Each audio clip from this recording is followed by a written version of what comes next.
Arrête de courir après une vie qui n'est pas la tienne.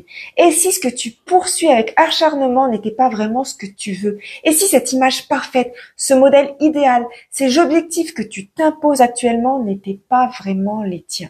Aujourd'hui, on va parler de cette pression, mais bien réelle, celle de coller à des étiquettes, à une image parfaite vue peut-être sur les réseaux sociaux, ou même à ce qu'on pense qu'on devrait être pour réussir. Et je vais te dire pourquoi dans cette vidéo ça t'éloigne de toi-même. Mais avant, présentation de ma chaîne YouTube et pense à t'abonner si tu veux être un sensible qui va créer une vie qui va te ressembler vraiment.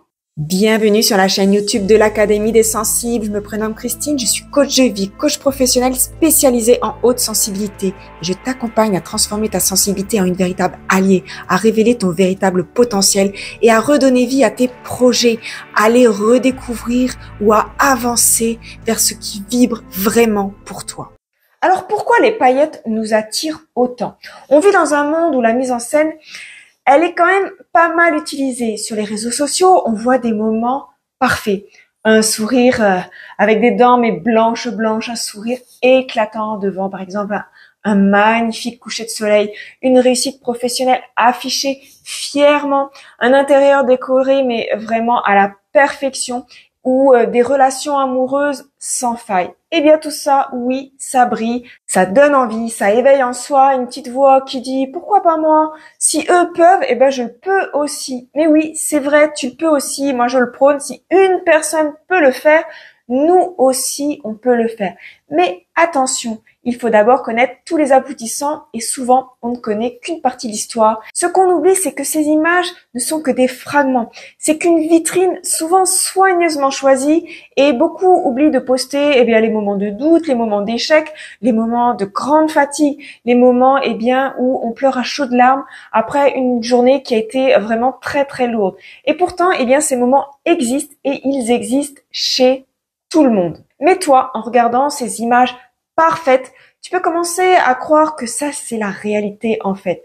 Tu te mets alors une pression folle pour atteindre un standard qui est en fait irréaliste. Et ça peut être un piège de modèles parfaits et qui ne sont peut-être pas les tiens. Peut-être d'ailleurs que tu t'es déjà lancé dans un projet parce que tu l'as vu chez quelqu'un d'autre et que ça avait l'air cool. Peut-être que tu t'es fixé un objectif énorme parce que sur le papier, ça semblait vraiment extraordinaire. Mais une fois que tu étais dedans, tu t'es senti complètement fatigué, complètement vidé, mais pas du tout à ta place. Et tu te demandes alors pourquoi ça marche pas pour moi alors que ça fonctionne pour les autres. La vérité, c'est que tu n'as peut-être pas vu tous les défis que cette personne a eu pour avoir ce succès, le temps réel passé, et peut-être que ce modèle de vie, au final, c'est pas fait pour toi, parce que tes valeurs, tes besoins, tes limites, tes aspirations, elles sont uniques à toi. Ce qui brille pour une autre personne n'est pas toujours ce qui va te nourrir toi. Alors une question à te poser, la prochaine fois que tu ressens cette pression ou une envie soudaine de faire comme quelqu'un d'autre, pose-toi ces deux questions. Est-ce que je connais vraiment tous les aboutissants à ce projet, à cette vie soi-disant parfaite? Et deuxième question, est-ce que je veux réellement ça? Ou est-ce que c'est juste beau à regarder? Parce que ça, c'est vraiment une différence énorme pour toi. Alors pourquoi on se laisse souvent piéger par ça? Et je peux te dire que moi-même, auparavant, je me suis laissée piéger par ça. Mais maintenant, je me pose ces deux questions que je t'ai dites juste avant. Déjà parce qu'il y a cette pression des « il faut ». Je devrais. Il faut réussir sa carrière, il faut avoir une maison parfaite, il faut toujours être disponible pour tout le monde. Mais au fond, est-ce que ce sont vraiment à toi tes envies? Ou juste une liste de cases à cocher comme actuellement avec toutes les intentions qu'on voit un petit peu partout sur les réseaux sociaux. J'avoue que même moi, des fois, ça me saoule, même si je pratique ces intentions de début d'année. Mais au bout d'un moment, c'est pas faut pas exagérer avec toutes ces intentions et de nous mettre une pression folle là-dessus si on a une ou deux intentions et on vous demande de faire une liste des fois de 10, 15, 20 intentions. Moi je trouve ça beaucoup trop et ça met une sacrée pression si au final on n'a que deux intentions dans notre année qui va venir ou dans nos mois à venir parce que là cette vidéo elle vient d'être tournée, on est le 2 janvier actuellement et sur les réseaux voilà ça enchaîne avec les intentions. Moi je trouve que c'est bien d'avoir des intentions, je le prône, ça met un élan, ça crée puisque la pensée est créatrice. Par contre s'obliger à avoir 15-20 intentions pour l'année, moi je vois pas forcément l'intérêt. D'ailleurs, souvent on les oublie. Bon, là c'est pas forcément le sujet de la vidéo, mais je pense que ces intentions d'année aussi. Alors maintenant on parle plus de résolution, ce que je comprends. On parle plutôt d'intention, mais voilà, trop d'intentions tue l'intention et moi voilà, des fois j'en ai un petit peu marre aussi de voir ça et c'est des fois les défauts un petit peu du développement personnel et de cet engouement sur les réseaux sociaux du développement personnel. Donc ne te mets pas la pression. Donc pour revenir au sujet de la vidéo, est-ce que c'est juste une liste à cocher ou pour plaire aux autres ou suivre une tendance? Ça, c'est l'illusion du contrôle par la comparaison, que tu regardes la vie des autres, que ce soit sur les réseaux sociaux ou dans ton entourage.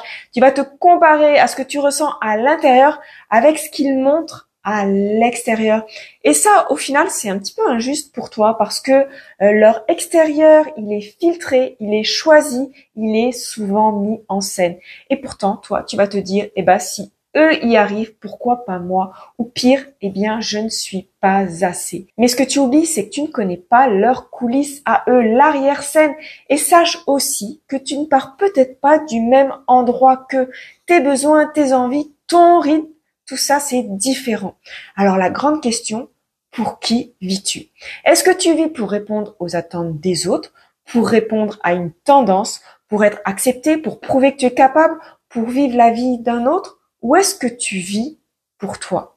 Quand tu ressens ce décalage, cette fatigue, cette impression d'être toujours à côté de la plaque malgré tous tes efforts, que la démotivation commence à se faire sentir et même s'installe, c'est souvent le signe que tu poursuis un chemin qui n'est peut-être pas le tien.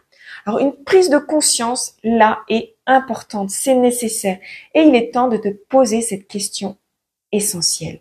Est-ce que je poursuis aujourd'hui vraiment mon rêve, mon envie, mon choix, ou est-ce juste le reflet de ce que la société, mes proches ou les réseaux sociaux me montrent comme étant la bonne voie?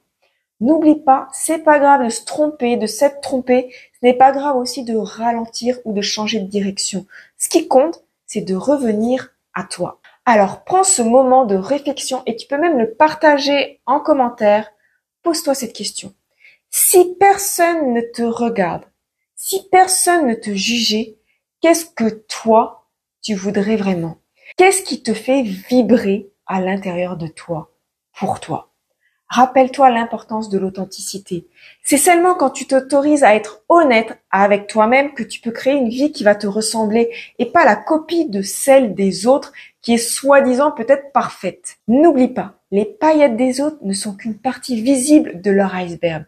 Si tu ressens ce décalage, si tu te sens perdu avec ta sensibilité ou que tu sais pas trop quoi faire de ta sensibilité et que tu veux retrouver une direction qui va vraiment te correspondre, je suis là pour t'accompagner. Va dans la description de cette vidéo YouTube et tu vas découvrir des liens avec mes accompagnements, avec mes formations en ligne pour te construire une vie alignée avec qui tu es vraiment, pour explorer ta sensibilité et oser en faire une force, oser en faire une alliée dans tes projets personnels et tes projets professionnels. Je te remercie d'avoir regardé cette vidéo. Si tu l'as aimé, like parce que ça va m'aider dans mon travail et abonne-toi à l'Académie des Sensibles pour faire de ta sensibilité une vraie alliée dans ta vie. Alors, prends soin de toi et je te dis à bientôt.